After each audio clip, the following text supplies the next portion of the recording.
يا ذا الوجود والبقاء والقدم يا ذا المخالفة والقدم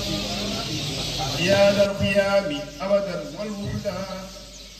يا من خطابي إليه وحده إنك ذو القدرة والإرادة والعلم والحياة والإفادة والسمع والبصر والكلام يا ماهيا بالمنتقى آلامي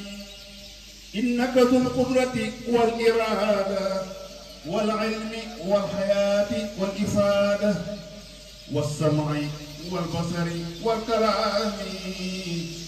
يا ماهيا بالمنتقى آلامي إنك قادر مريد عالم حي سميع زهزه ظالم أنت بصير متكلم جذب لي كتابه المجيد فانجذب لك بلا افتراء النفسية يا من كفاني الظلم النفسية لك بلا مراء السلبية يا من كفاني الظلم القلبية لك بلا شريك المعاني والمعنوية بلا معاني لك بلا شريك المعاني والمعنويات بلا معاني بسم الله الرحمن الرحيم وصلى الله تعالى على سيدنا ومولانا محمد وعلى آله وصحبه وسلم تسليما والبلد الطيب يخرج نباته بإذن ربه اللهم صل وسلم وبارك على سيدنا ومولانا محمد وآله وصحبه واجعل قلبي بلدا طيبا واخرج نباته بإذنك وانشر علي بركات هذه الحروف التي ابتدأت بها خدمته صلى الله تعالى عليه وسلم وجهت كلي للودود الصمد ذا خدمة للمصطفى محمد الحمد والشكر معا لله على النبي ولد عبد الله لله بالشكر الحكيم انقلب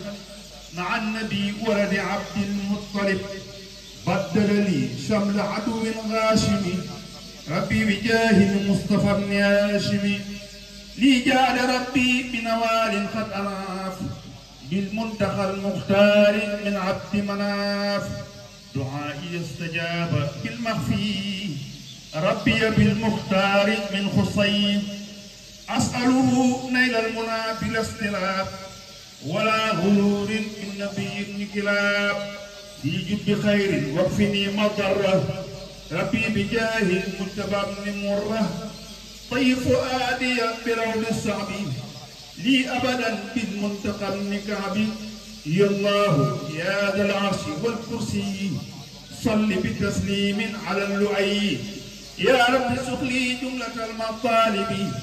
إلى حساب من نبي بن غالب بديع سخر لي كل شهر وكل يوم من نبي بن فيري يا خير ناصر وخير مالك انصر وملكني بن مالك خبيئتي وعزتي ونظري كونك لي فليكن من نظري رد للعداء وليهب جنانا بالمنتقى المختار من كنانه جدي بما به أنير خيمة وغيرها بمن أبى خزيمة نج جنابي من جوار المشركة ومشرك بالمصطفى المدركة بارك لي اللهم في قياسي بمن جعلته ضياء الياسي انصر جنابي عند سير وحضر ولك قربني بجاه مضر تفضلا علي ربي أن أزار فيك وفي خير الورى نور نزار هديتني يا خير هاد قد وعد أنجزت الوعد بأفضل معد وهبت لي فضلا إلى الجنان يرفع كلي من نبي العدنان بركة الصديق والفاروق جامعة المجموع والمفروق ñu xam ne bis bi mi ngi koy bàyyiloo xel bépp mbokki taalibe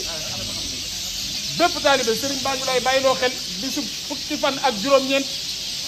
ci weeru jumaada saaniya fukki fan ak juróom-ñeent ci weeru maamu koor nga xam ne dañ naan ndeyu koor ne baraxlu ne koor fu mu jotetee lii mooy ndigal li fii ba Touba ñu xam ne kon bis bi bisub ñaan la ci ñun bisub ñaan la ci yoon wi waaye bisub ñaan la ci moom ak ci mboolem mbokki taalibe yi kon ñu xam ne kon bisub tey bii dafa feddaliku ci bis yi ñu daan def moom mu ko daan wuute waaye tey ji mu ànd ko njaboot gi yëpp ñëw toogee nii fekke ñaan gi fekke liggéey bi ànd ko ñun biir ànd ko ñun biti kon nag nan ko bàyyi xel 19e jour ci weeru jumaada saniya fu mu nu fekkati ci àddina ñu xam ne bisub ñaan la ñu bokk ko ànd teewlu nii bokk ko ànd taxawu nii ci alquran ak ci xasida ak ci turu yàlla آمين هذه القصيدة أبدا آمين يا رب العالمين بسم الله الرحمن الرحيم اليمن واليسر وخير السدد في خير ذكر قد أتى بالمدد قد فاق كل الذكر ذكر الأحد المالك المكرم المتحد قد فاق كل الذكر ذكر الأحد المالك المكرم المتحد فاز سعيد بالقرآن من دده نجا بما يديم خير السدد سبحان ربك رب العزة